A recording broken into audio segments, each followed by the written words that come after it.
Hello everybody and welcome to a new video. In this video we're going to talk about Star Wars The Old Republic. I have been playing this game for about a month on and off, of course, because I got other shit to do as well. And I'm here to give you my opinion on this game. So, first of all, as a free-to-play player you can enjoy leveling up to level 75. After that you won't be able to make level 80 unless you pay for 1 month. Now, when you pay for that 1 month, you can do a trick where you can level all the classes that you're interested in to 80, and leveling from level 75 to 80 takes exactly around 1 hour and 20 minutes for each class. I have a video of that on my YouTube and Twitch. After that, what you want to do is you go to your ship and you take the quest that starts on Ossus and follow the quest from there, and you will level up very fast. Now, the gearing system is extremely straightforward. There is a guide that I will link down below from Ivano that I used.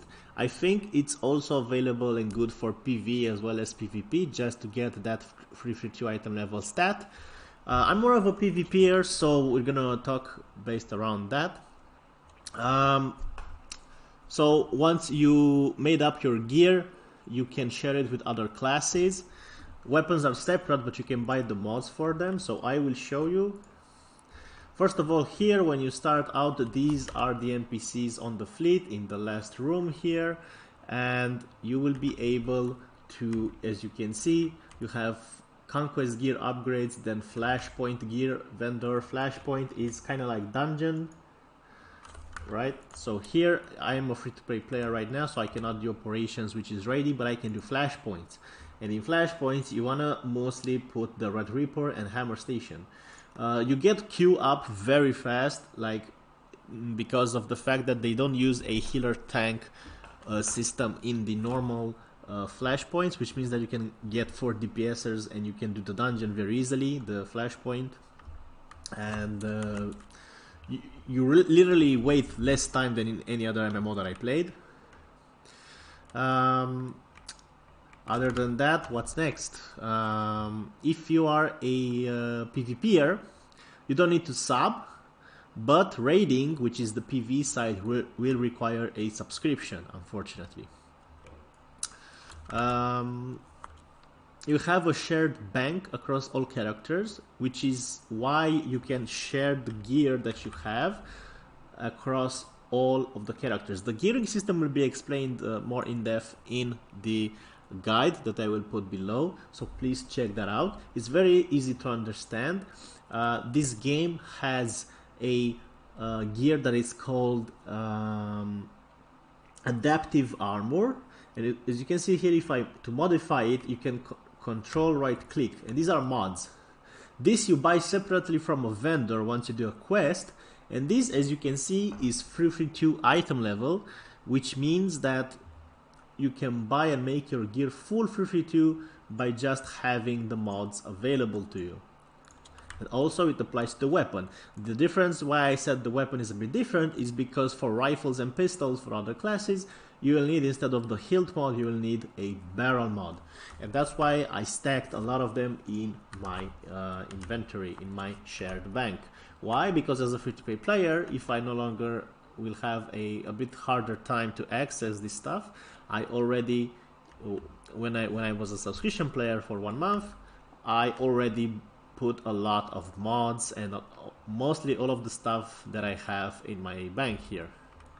So this is called Legacy Stronghold Storage. All characters can access it. You have a shit ton of tabs. And here, as you can see, I have everything from powerful enhancement mods, because I'm more into PvP, so I need damage. Also, anything you would ever require. This is for like lower characters, ignore this, but look at this. I have everything I need for every character that I play. Now, also, the accessories are shareable as well, so you just put it in the bank and you transfer it to another character.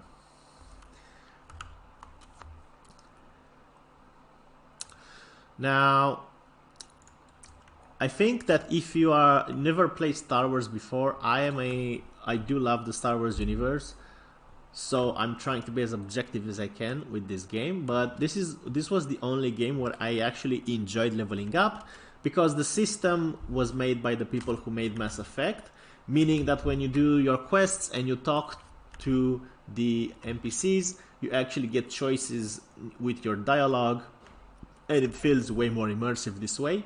And it's also extremely fun the way they made the dialogues and for you to speak with them.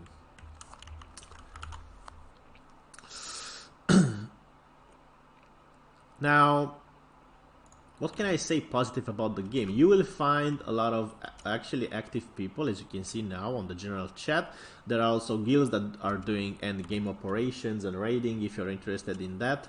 The First Order is the guild that I would say you should go to.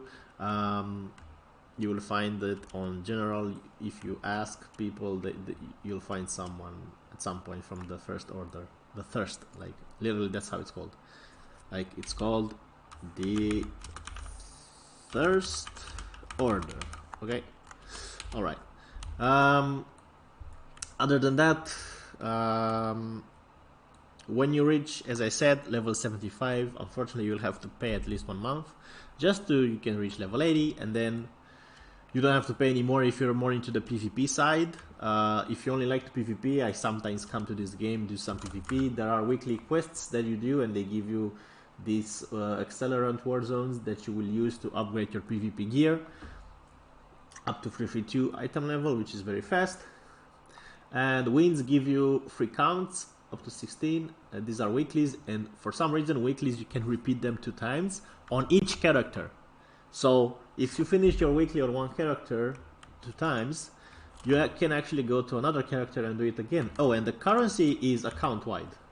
So all the currency that I have here is actually available on any other character that I log into. Okay, so nice things about the game is it's Star Wars themed. There is probably no other MMORPG that is like this one, where you level up your characters in Star Wars. You know, it's quite decently made because it was made by EA Games, right? So they have a lot of money to put in the game. Unfortunately, EA stopped making big updates for the game for a while, and me as a PvPer, I do prefer some different things when it comes to my gameplay. First off, we haven't had a lot of updates regarding PvP maps for a long time, like years. The only thing they do nowadays is kind of come up with a story, a very short update within the story, and that comes like every 1 year or something, a new raid. Very it's kind of like a little bit in maintenance mode, but hey, you know what, at least it's here, man. At least if you want to experience an MMORPG with Star Wars themed, gearing up, smashing your lightsabers in people and all that, it's here, you know. They haven't closed the servers, so that's one positive thing you can say about it. Now onto the stuff that have made me stop playing the game. Because I'm not playing much this game because I'm more of a PvPer, so this is why some of the things that I don't like. So other than the fact that they haven't updated the PvP maps, I'm playing other MMORPGs as well, so I had my fun with this game, but it cannot keep me in it just with the PvP that is right now. Unfortunately, I think one of the reasons is because I got no friends to play that I know from real life that play with me. So it's always the better experience to play with other people or with friends that you have. My problem is that even if I max out my gear, I would probably cannot carry an entire game by myself. I cannot kill people very fast. Other classes and specs might be better at burst, but you know, right now I'm trying my router and I cannot kill, like if they have a healer healing him, I cannot just jump on healer and kill him fast. By myself, people normally don't even focus the healer, like I really put a target like this There's a target that you can put on people. You put a marker on them. I cannot show you here, and they have a big ass target and nobody's hitting him, you know. So pug life, you know.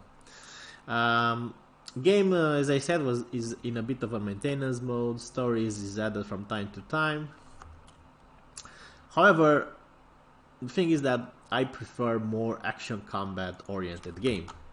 And this game is a tap target game, which means that all you need to do is learn a rotation or priority system to do maximum damage, and because of that there is not a lot of skill involved. There are not a lot of ways to outsmart your opponent, since people know your defensive cooldowns, and most of the times you have a certain rotation to respect, and if you do not do that rotation, you won't do damage. Whereas in action combat games, whatever you press will do something and not nothing. I think that because I played a lot of WoW in the past, and I am bored of tap target games, and once you play Black Desert Online, which is a true action combat game, it is very hard to go back and play tap target, especially for a PvPer like me. When you think of all the ways of outplaying your opponent in an action combat game versus here, where I can't do that because the system was not designed for it, it becomes less enjoyable for me. I enjoy the game because it is Star Wars themed, but there is no outplay, and I am lucky. Like, am I supposed to feel lucky that opponents are not looking at me or they don't focus me and you can just run up and do damage? I mean, in an action combat game there are numerous ways to CC your opponent, and here I don't even have a CC. Like for Marauder class, they put, I don't know why they put the CC for most classes actually in the talent tree, and you're forcing me to choose between a hard CC and one of the best defensive cooldowns Marauder has, and of course I picked the defensive cooldown because it's way better. But I got no CC. I'm like a glass cannon with no CC, so I don't think that's a good thing. This is kind of the shortest video that I want to do on the game. If you have any questions about it, let me know. You can watch my channel for other videos and guides, and let me know what you want me to go and make a video upon next. See you.